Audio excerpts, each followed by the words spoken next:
LA 침례교회 주일 오전 예배에 함께 참석하신 모든 분들을 주님의 이름으로 환영합니다.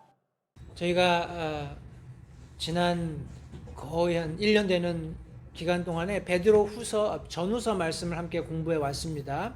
오늘 마지막 우리 베드로 후서 3장 14절로부터 18절까지의 말씀을 함께 나누면서 그동안 함께 했던 베드로 전후서 말씀 성역 공부는 마치겠습니다. 제가 공지해 드린 대로 이제 요한계시록 말씀을 함께 살펴볼 텐데요. 그 전에 잠시 다른 몇 군데 말씀들을 살펴보고 제가 요한계시록 말씀이 준비되는 대로 성도님들과 함께 요한계시록 말씀 공부하도록 하겠습니다. 오늘은 베드로후서 3장 14절부터 18절까지 있는 말씀입니다. 제가 하나님 말씀을 받들어 읽겠습니다. 마지막으로 사도 베드로가 흩어져서 고난받고 있는 성도들을 어떻게 격려하고 있는지 오늘 이 말씀을 마지막으로 베드로후서 말씀을 공부하도록 하겠습니다. 그러므로 사랑하는 자들아, 너희가 이러한 것들을 기다리나니 점도 없고 흠도 없이 화평 중에 그분께 발견되기를 힘쓰라. 또 우리 주의 오래 참으심이 구원인 줄로 여기라. 심지어 우리가 사랑하는 형제 바울도 자기가 받은 지혜대로 너희에게 이같이 썼고 또 그의 모든 서신에서도 이것들에 관해 그 안에서 말하였으되 그 안에 깨닫기 어려운 것이 더러 있으므로 배우지 못하여 불안정한 자들이 다른 성경 기록들과 같이 그것들도 왜곡하다가 스스로 파멸에 이르느니라. 그러므로 사랑하는 자들아, 너희가 이것들을 미리 알았은즉 저 사악한 자의 오류에 이끌려 너희도 너희 자신의 굳건함에서 떨어지지 아니하도록 주의하라. 오직 은혜 안에서 자라고 우리 주 곧 구원자 예수 그리스도를 아는 것에서 자라라. 그분께 영광이 이제와 영원토록 있기를 원하노라. 아멘. 오늘 본문의 말씀을 가지고 성장하는 그리스도인, 이런 제목으로 함께 말씀을 나누겠습니다. 말씀을 위해서 잠시 기도하겠습니다. 살아계신 아버지 하나님 감사합니다. 다시 한번 새날 주님께서 부활하신 이 복된 주일 아침에 사랑하는 성도들 한자리에 모여서 하나님께 예배하며 또 하나님께로부터 참 살아있고 영원하며 참된 진리가 되는 이 말씀을 함께 받을 수 있는 복된 은혜를 이 시간 허락해 주셔서 다시 한번 감사드립니다. 참 전달되는 말씀이 하나님의 참 능력 가운데 성도들의 삶에 유익한 그런 귀한 말씀이 될 수 있도록 도우시고 말씀 전하는 소정의 연약함을 하나님께서 참 채우시고 사용하셔서 하나님의 용처대로 사용하신 후에 하나님께서 모든 영광을 홀로 받으시기를 다시 한번 간절히 기도합니다.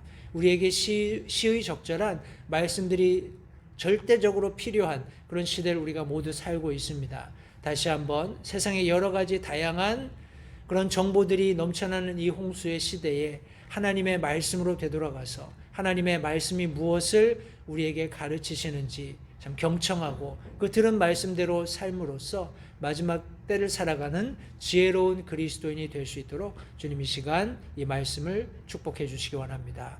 다시 한번 성도들의 마음을 하나님께서 참 부드럽게 하시고 활짝 열으셔서 말씀이 떨어졌을 때 풍성한 결실이 있도록 도우시기를 다시 한번 간절히 바라올 때 예수님의 귀하신 이름으로 기도했습니다. 아멘. 자리에 앉으십시오. 앞서 제가 잠시 설명드린 것처럼 사도 베드로가 서신을 기록했을 때 이 사도 베드로의 서신을 받는 성도들은 고난받고 있는 성도들이었습니다. 아시아 지역에 흩어져 있으면서 여러 그런 종교적인 핍박, 그들의 삶에 닥쳐진 고난들을 지금 힘써서 싸우고 있는 그런 상태에 있는 그런 우리 수신자인 것을 저희들이 베드로 전서 우리 함께 공부하면서 전반부에서 함께 살펴보았습니다. 그런데 이제 자신의 서신을 마무리하는 시점에 사도 베드로가 지금 여기 강조하고 있는 것이 있다면 너희들이 고난받고 있는 것을 알고 있고 너희들이 예수 그리스도를 믿는 것 때문에 참 호된 그런 값을 지불하고 있는 것을 알고 있지만 예수 그리스도를 믿는 믿음 안에서 너희들이 견고하면서 그 말씀 안에서 자라갈 것을 여기 지금 마지막으로 사도 베드로가 권면해 주고 있습니다. 성도님들, 우리 사람도 우리 아이가 탄생하면은 이 아이가 탄생에서부터 어린아이, 청소년, 청장년에 이르기까지 점진적으로 성장해 가는 것을 누구나 원합니다. 그것이 어찌 보면 인지상정이죠. 영적인 부분에서도 마찬가지입니다. 사도 베드로가 이렇게 기록했지만 하나님께서 믿는 그리스도인들을 향해서 가지고 계신 동일한 마음이 성령의 감동으로 여기 성경에 기록되었다고 믿습니다. 성도님들 잊지 마십시오. 우리의 성장은 우리가 믿음 생활 10년, 20년쯤 하면 됐지 이렇게 끝나는 것이 아닙니다. 멈추는 것이 아니에요. 계속해서 지속되는 것입니다. 언제까지요? 우리가 주님을 얼굴과 얼굴로 마주 대할 때까지. 어떤 시점이 되어서 나는 이제 모든 성경의 지식을 깨달았다. 나는 이제 속된 표현으로 해탈했다. 이렇게 말할 수 있는 사람은 전혀 없습니다. 사도 바울을 포함해서 사도 베드로, 성경 안에 있는 모든 성경 저자들은 그들이 영적으로 하나님 앞에 섰을 때 여전히 부족하고 연약함을 계속해서 고백해 왔습니다. 저와 여러분들도 오늘날 물론 홍수의 시대에 살고 있습니다. 우리가 원하는 정보가 얻고자 하는 마음만 있다면 얼마든지 얻을 수 있는 그런 시대에 살고 있습니다. 그러나 우리가 모두 동의하는 바는 우리의 지식에 한계가 있고 우리가 얻을 수 있는 그런 정보에도 한계가 있다는 거예요.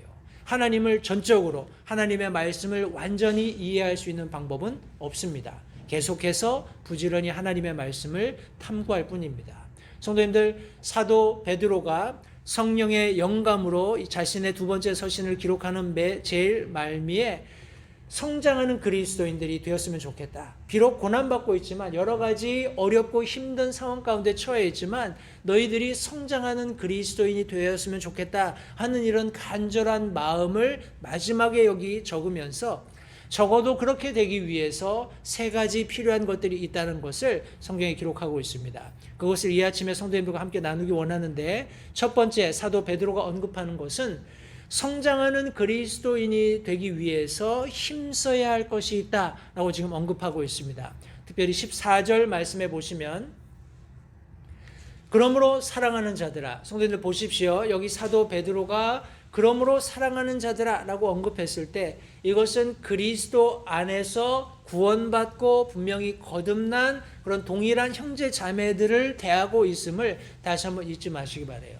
세상 사람들이 어떤 모양으로 자신들의 노력을 기울이고 성경을 탐구하고 한다 할지라도 성장할 수 없습니다. 지식적으로 성경에 대한 인포메이션은 가질 수 있겠지만 사도 베드로가 지금 언급하고 있는 구원받은 거듭난 하나님의 사랑을 받고 함께 사랑을 나누는 그런 형제 자매로서의 어떤 하나님의 말씀에 대해서 힘쓰는 것과는 전혀 다른 차원이라는 것을 다시 한번 잊지 마시기 바라요. 그런 대상들을 향해서 사도 베드로가 무엇이라고 이야기하고 있냐면 너희가 이러한 것들을 기다리나니 점도 없고 흠도 없이 화평 중에 그분께 발견되기를 힘쓰라 라고 권면하고 있습니다. 여기 지금 사도 베드로가 이 문제 이제 14절 안에서 자신의 서신을 기록하면서 성도들을 권면할 때 지금 주안점으로 삼고 있는 것은 무엇인가 하니 지금 하나님 앞에 발견되도록 힘써야 한다라고 말씀하고 있습니다. 여기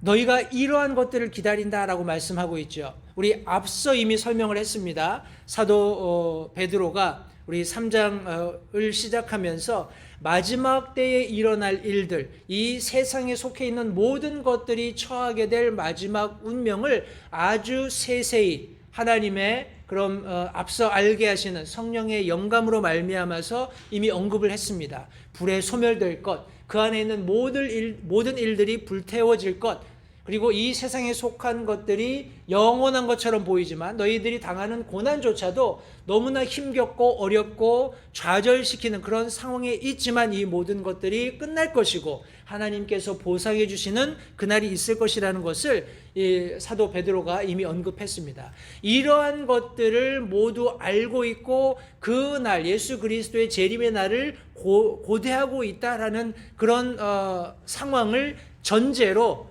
우리 예수 그리스도 안에서 발견되기를 힘쓰라고 사도 베드로가 지금 권면해 주고 있습니다. 성도님들, 누군가 무엇을 얘기해 주었을 때 그 정보가 얼마나 정확한가, 그 정보를 전달해 준 사람이 누구이냐, 그리고 그것을 말한 사람이 누구고 전달해 준 사람이 누군가라는 것을 면면히 우리가 따져보고 나서 전해진 말에 대해서 신뢰할 것인지 신뢰하지 않을 것인지를 결정하는 겁니다.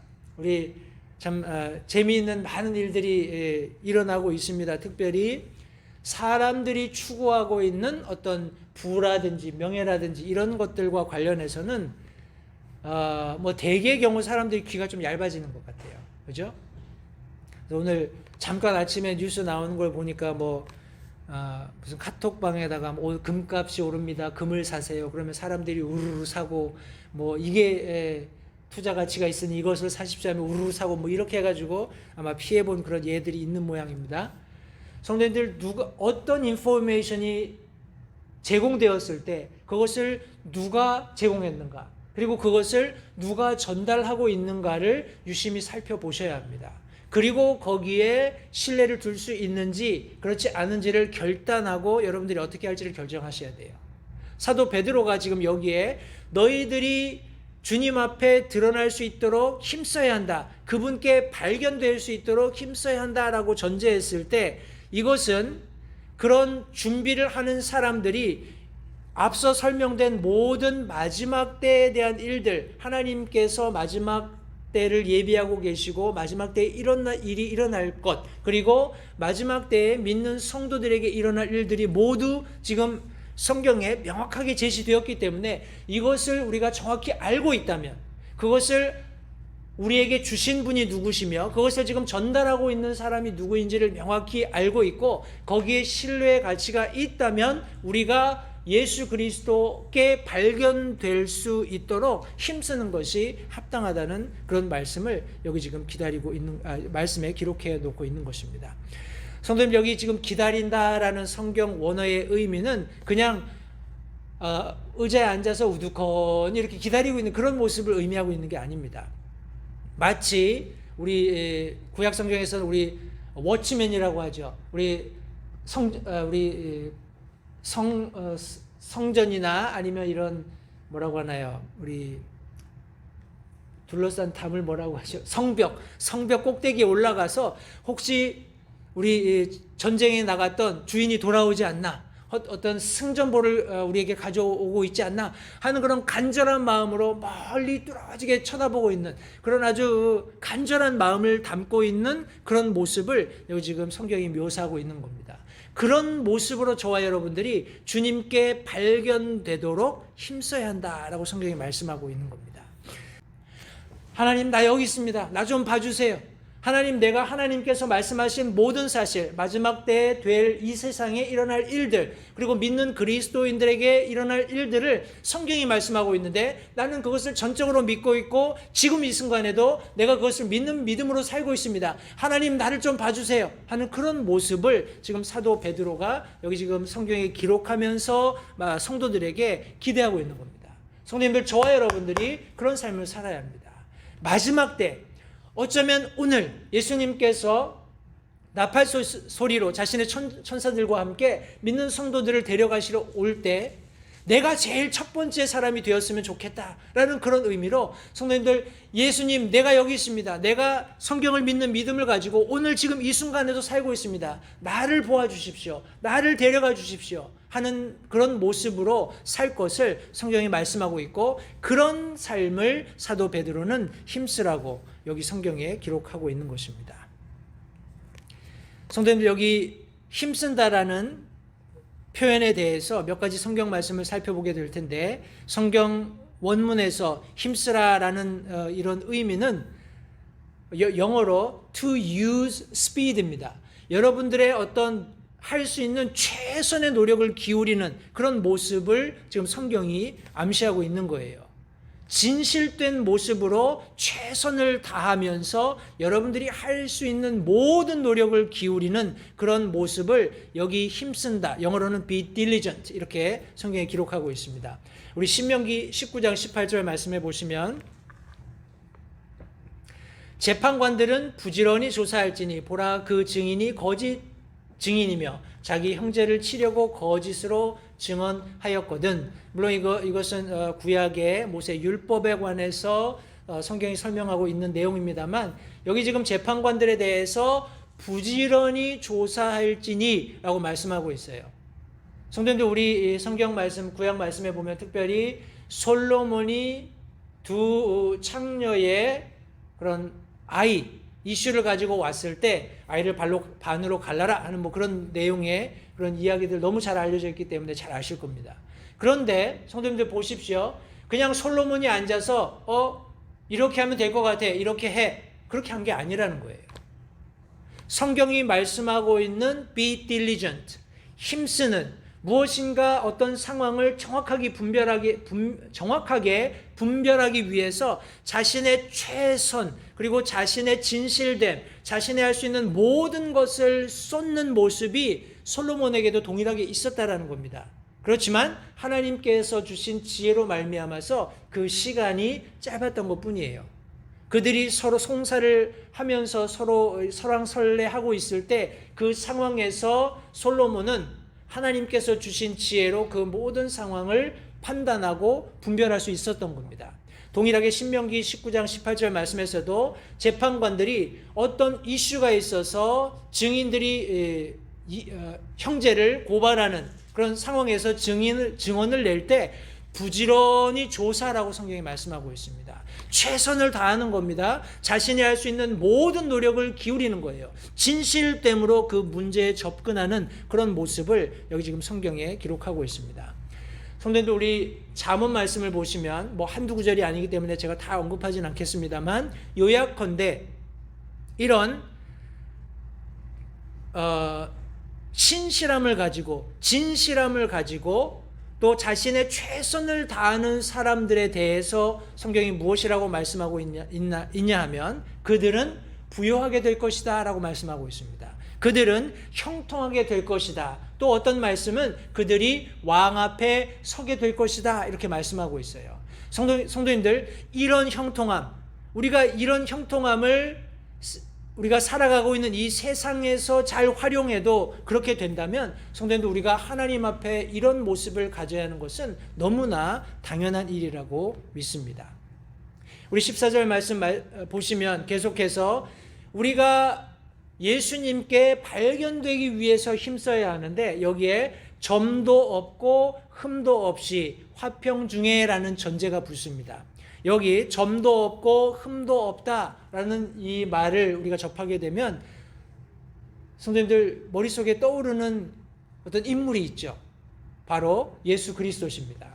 우리 구약 말씀에서는 일찍이 민수기서에서 예수 그리스도를 예표하는 어린 양에 대해서 이런 구절이 주어져 있습니다. 민수기 19장 2절 말씀에 보시면, 주가 명령한 율법의 규례가 이러하니라. 내가 이르노니 이스라엘 자손에게 말하여 그들이 점도 없고 흠도 없고 오직 멍에를 매지 아니한 붉은 암송아지를 내게로 끌어오게 하고.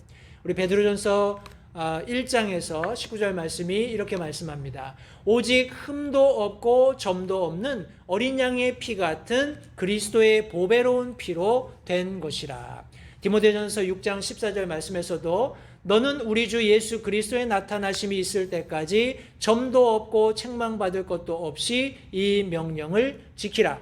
우리가 방금 읽었던 베드로서 3장 14절 말씀도, 그러므로 사랑하는 자들아 너희가 이러한 것들을 기다리나니 점도 없고 흠도 없이 화평 중에 그분께 발견되기를 힘쓰라. 성도님들, 우리가 함께 지금 보고 있는 이 말씀들을 요약컨대, 저와 여러분들의 어떤 인위적인 혹은 자의적인 노력에 의해서 우리 스스로가 하나님 앞에 점도 없고 흠도 없는, 혹은 책망받을 것도 없는 모습으로 드러날 수는 없습니다. 불가능합니다.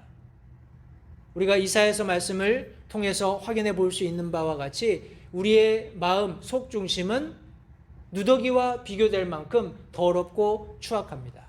예수 그리스도의 보혈로 말미암지 않고는, 그분께서 흘리신 보혈로 죄의 씻음을 받고 그분 안에서 발견되지 않는 이상, 성도님들, 저와 여러분들은 절대 하나님 앞에 점 없는, 흠 없는 상태로 드러날 수 없다는 것을 잊지 마시기 바라요.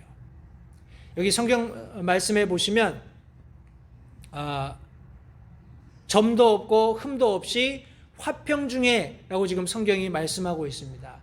성도님들, 우리가 잘 아는 것처럼 이 화평이라는 것도 우리 인간이 추구는 하지만 인간 안에 존재하는 것이 아니기 때문에 결코 참된 화평은 우리가 경험할 수 없습니다. 그러나 이 화평을 우리에게 허락하신 분이 있죠. 누구시죠? 예수 그리스도십니다.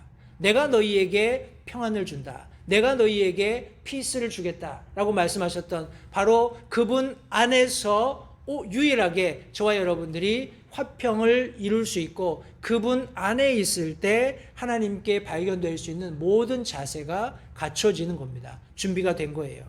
우리 마태복음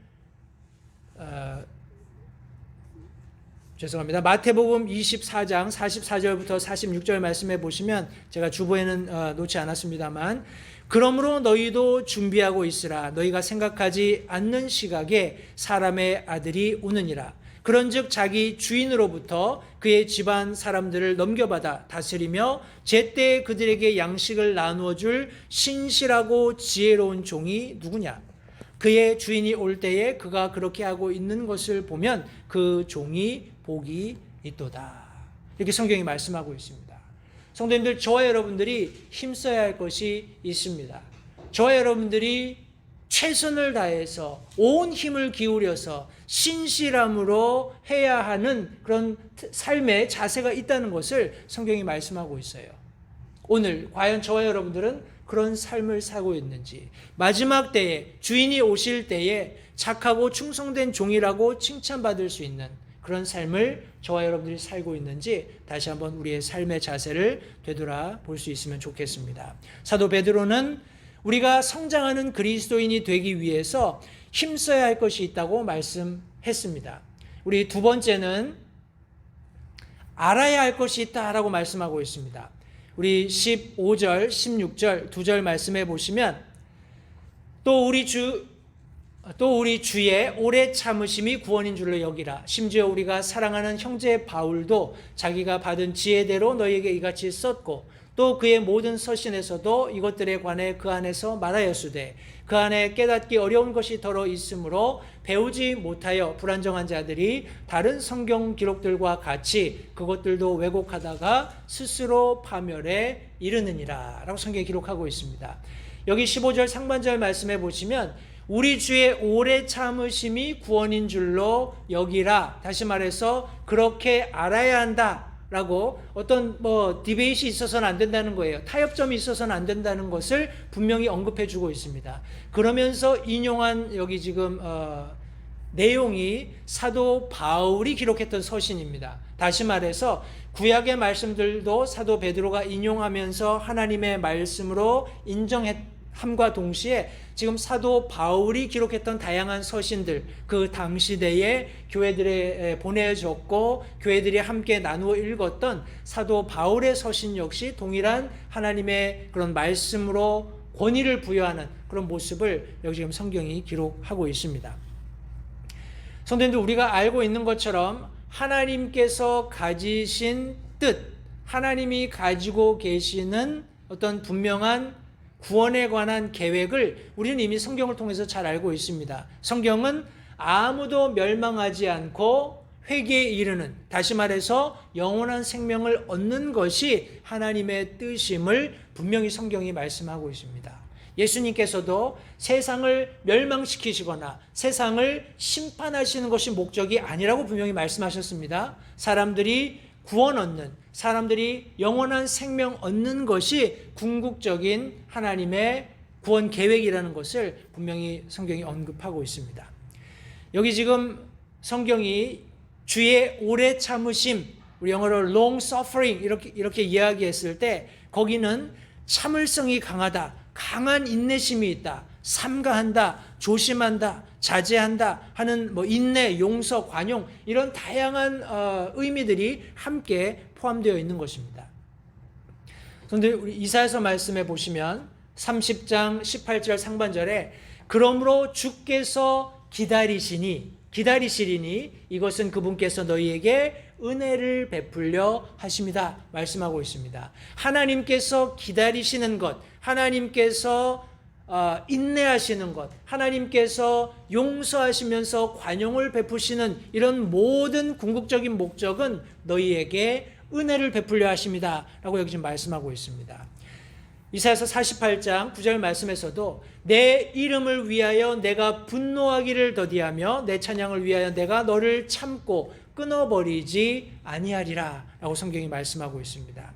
한 군데 말씀을 더 보겠습니다. 로마서 9장 22절 23절 두 절의 말씀인데, 만일 하나님께서 자신의 진노를 보이고 자신의 권능을 알리기 위해 파멸시키기에 합당한 진노의 그릇들에게 심히 오래 참으심으로 인내하시고 이로써 영광에 이르도록 미리 예비하신 긍휼의 그릇들에게 자신의 영광의 풍성함을 알리려 하셨을진데 무슨 말을 하리요.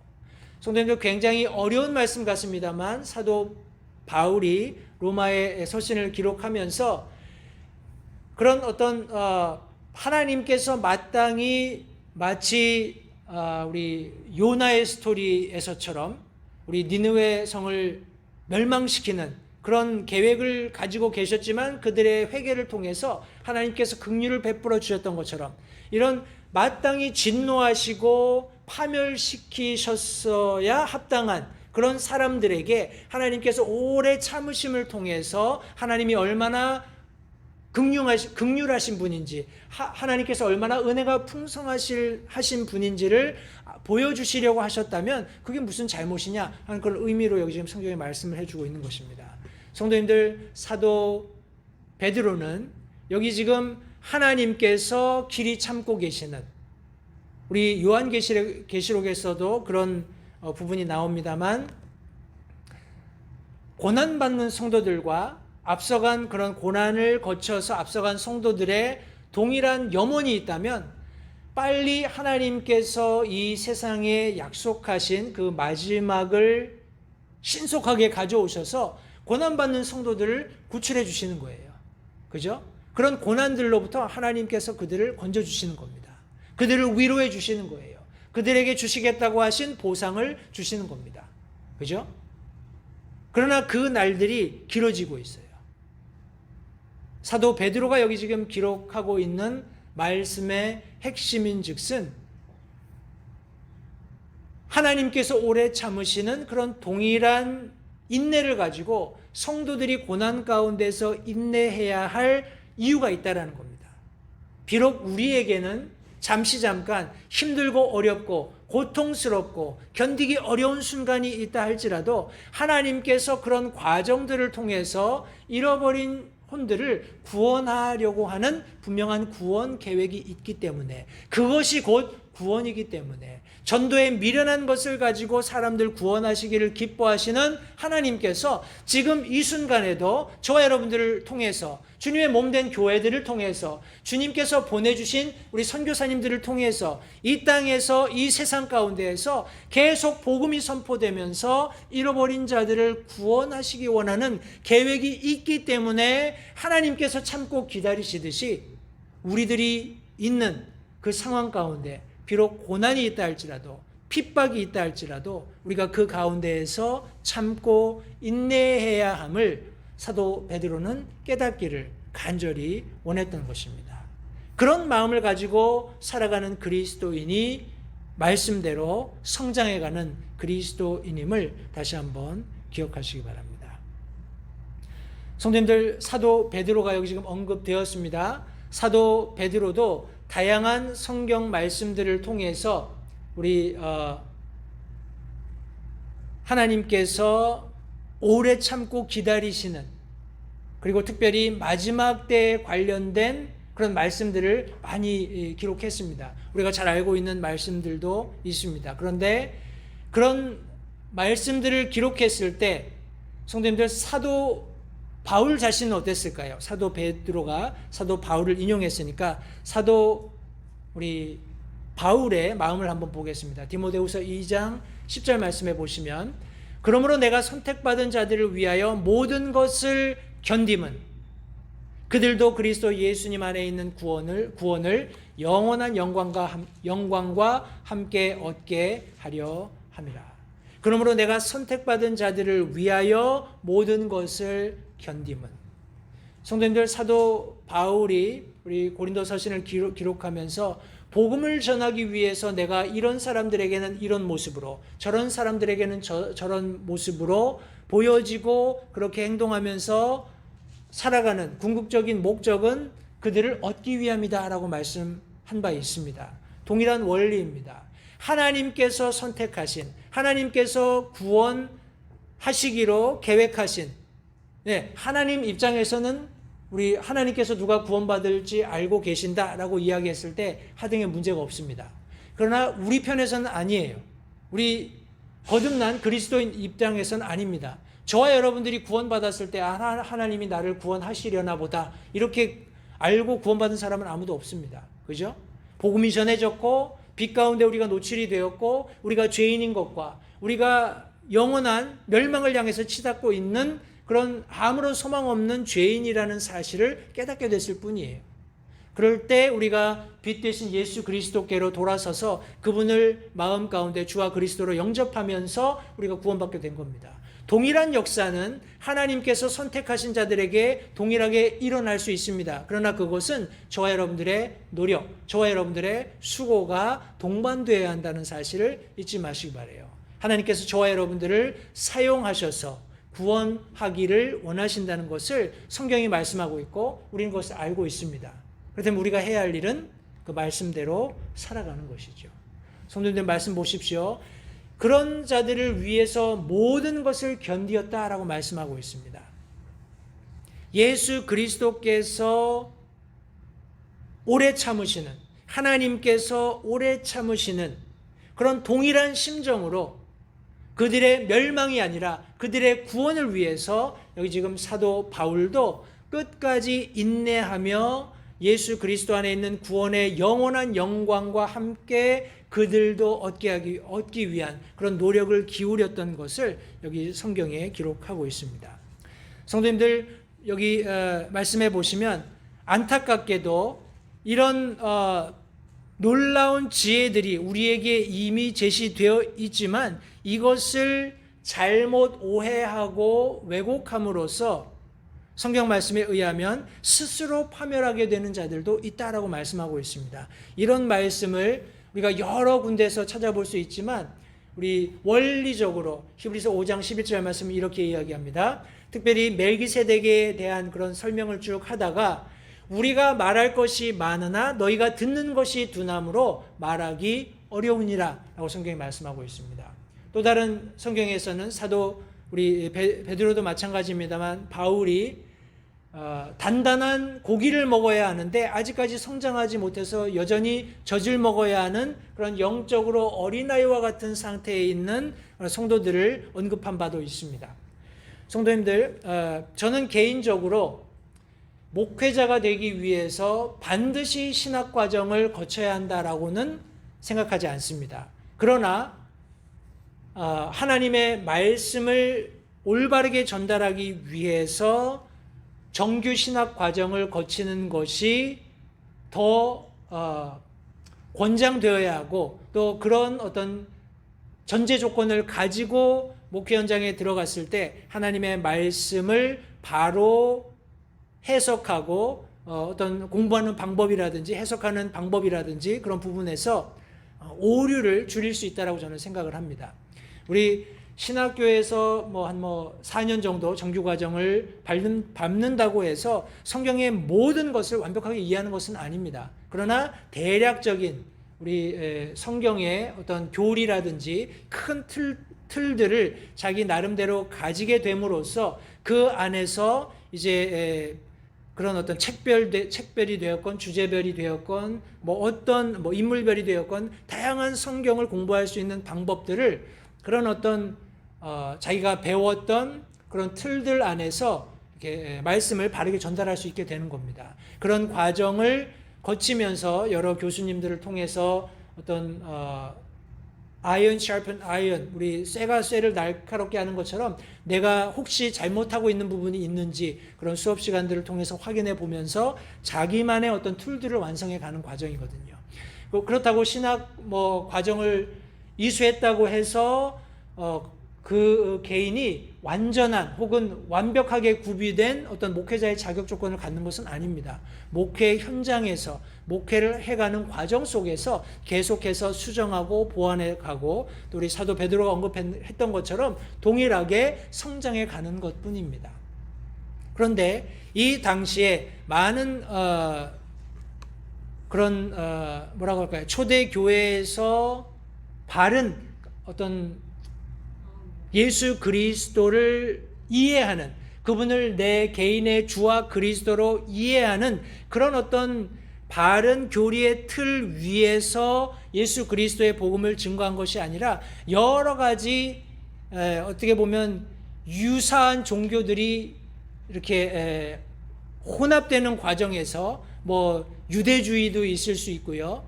이런 다양한 성경이 가르치고 있는 것과 유사하지만 차이가 있는 이런 종교적인 그런 혼돈기를 거치면서 성경이 말씀하고 있는 바를 잘못 이해하는 사람들이 나타났던 겁니다. 여기 말씀에서도 사도 바울이 말했지만 그 안에 깨닫기 어려운 것이 더러 있어서 배우지 못한 불안정한 사람들이 다른 성경 기록들과 같이, 성도님, 이것은 비단 그 마지막 날에 일어날 그런 어떤 사건들만 국한해서 이야기하고 있는 것이 아니에요. 그 시대적으로 많은 그런 어떤 잘못된 성경이 가르치고 있는 것에 반하는 그런 가르침들이 있었던 것을 성경이 말씀하고 있고, 그런 와중에 많은 사람들이 왜곡하다가 스스로 파멸하는 그런 일들이 비일비재했던 것을 여기 지금 사도 베드로가 언급해 주고 있는 겁니다.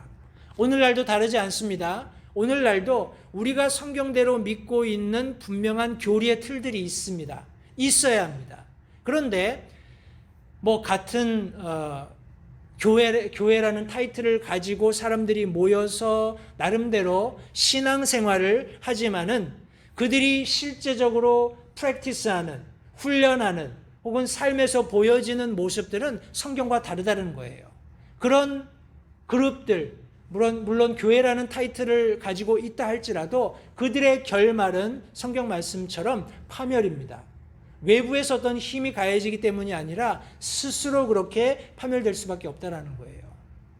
교회들이 분쟁을 하고 다투고 쟁투가 일어나고 하는 이런 여러 가지 원인들을 우리가 역으로 추적해 본다면 지금 여기 성경이 요약하고 있는 바와 같이 깨닫기 어려운 말씀들에 대해서 임의적인 해석, 인간적인 해석이 더해졌기 때문에 왜곡되었고, 그것은 결국 그들을 스스로 파멸에 이르게 한다는 것을 성도님들 잊지 마시기 바랍니다.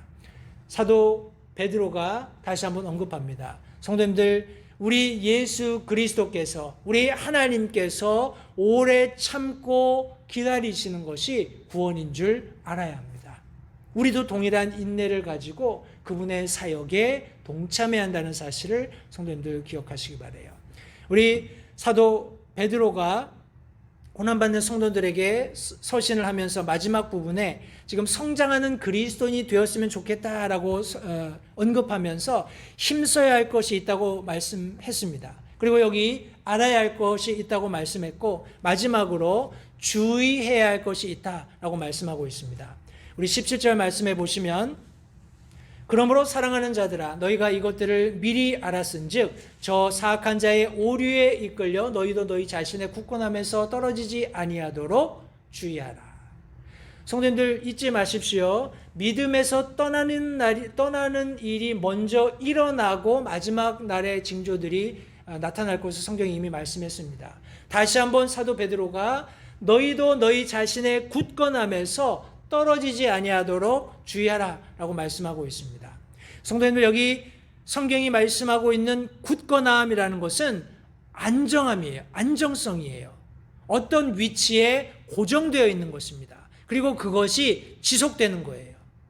성도님들, 이 교회 저 교회로 옮겨 다니면서 자신이 추구하는 어떤 내용 혹은 어떤 뭐라고 할까요? 필요를 충족하기 위해서 그렇게 하는 것은 결코 성경이 말씀하시는 굳건함과는 상관이 없습니다.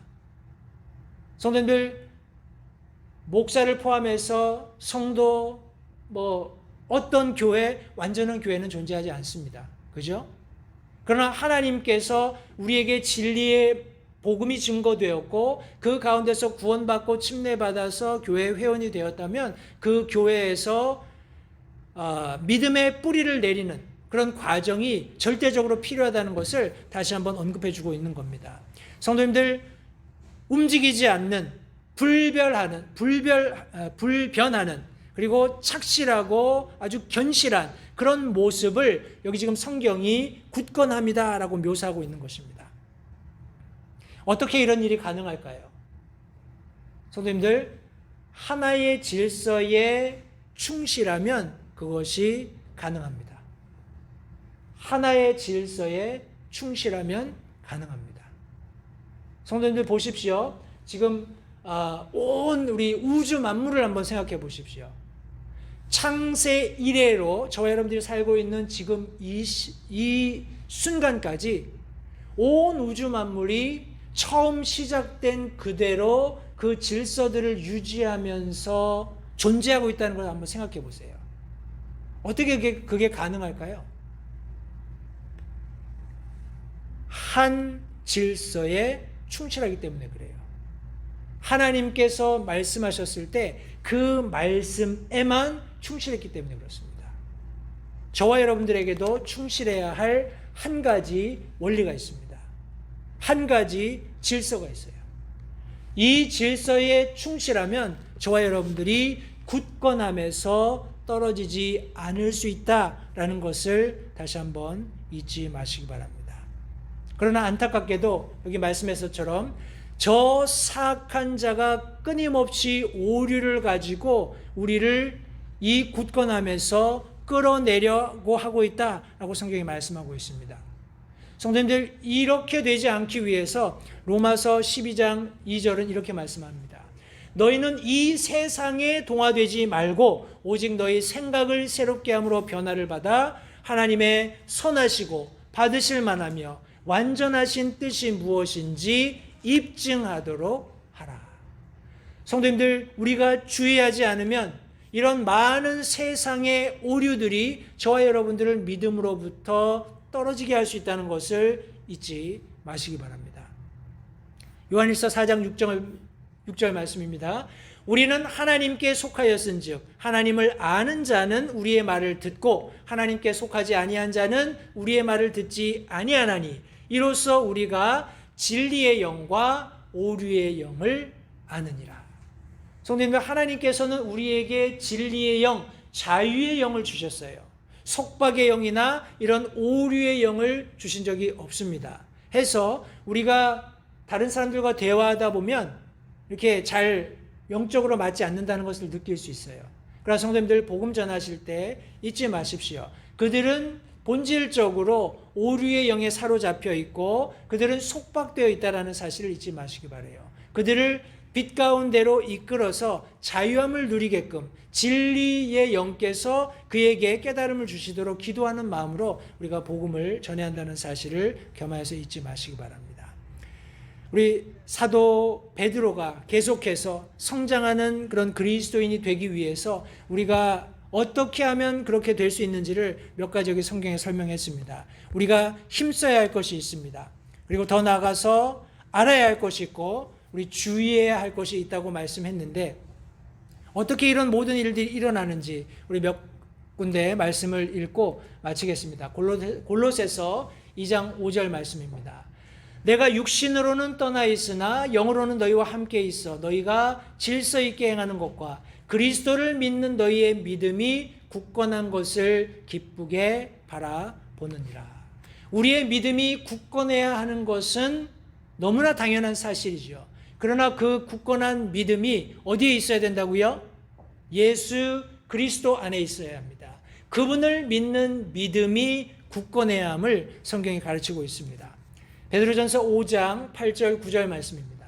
정신을 차리라 깨어 있으라. 너희 대적 마귀가 울부짖는 사자같이 두루다니며 삼킬 자를 찾나니. 이것이 성도님들 팩트입니다. 지금 일어나고 있는 일이고 저와 여러분들이 주의하지 않으면 반드시 일어나는 일이에요. 그 일에 대해서 우리의 아버지가 되시는 하나님께서 여기 지금 영적인 대안을 제시해 놓으신 겁니다. 9절 말씀 보십시오.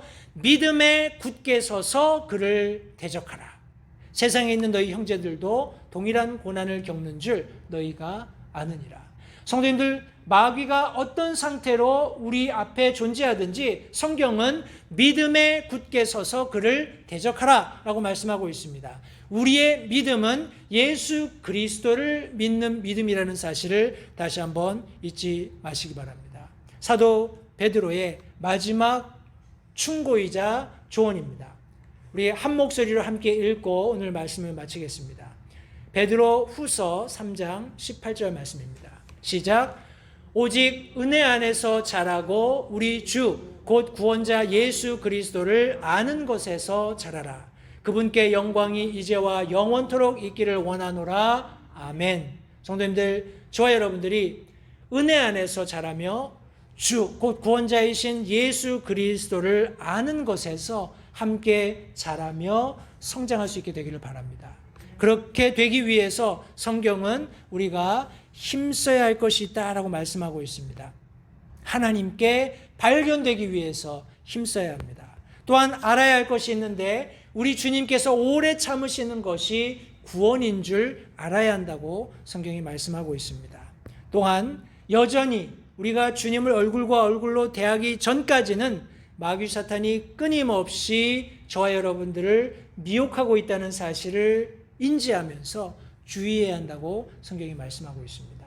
이런 사도 베드로의 어떤 충정어린 조언을 다시 한번 마음에 새기면서 저와 여러분들이 마지막 시대를 살아가고 있지만 하나님께서 원하시는 대로 정말 쑥쑥 자라는 그런 성장하는 모든 그리스도인들이 되었으면 좋겠습니다. 들은 말씀을 가지시고 한 주 살아가시면서 주 안에서 승리하시고 또 믿음이 성장해가는 우리 모든 LH 침례교회 성도님들이 되시기를 바랍니다. 기도하겠습니다.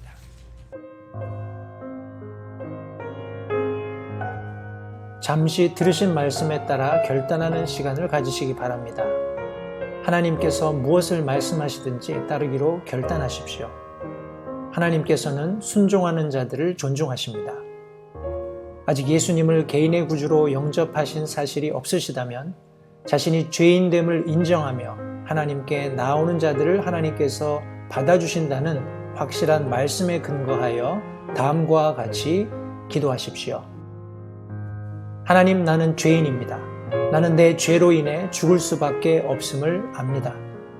그러나 예수님께서 내 죄를 위해 십자가에서 피 흘려 죽으시고 사흘 만에 다시 살아나셔서 내 죄값을 모두 지불하셨고 내게 새로운 생명을 약속하셨음을 믿습니다.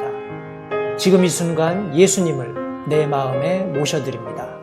내 마음에 오셔서 나의 주와 그리스도가 되어주십시오. 예수님 이름으로 기도했습니다. 다음과 같이 기도하셨다면 여러분은 성경 말씀대로 구원을 받으셨습니다. 계속해서 주 안에서 함께 자라가는 복된 교제가 있기를 간절히 바랍니다.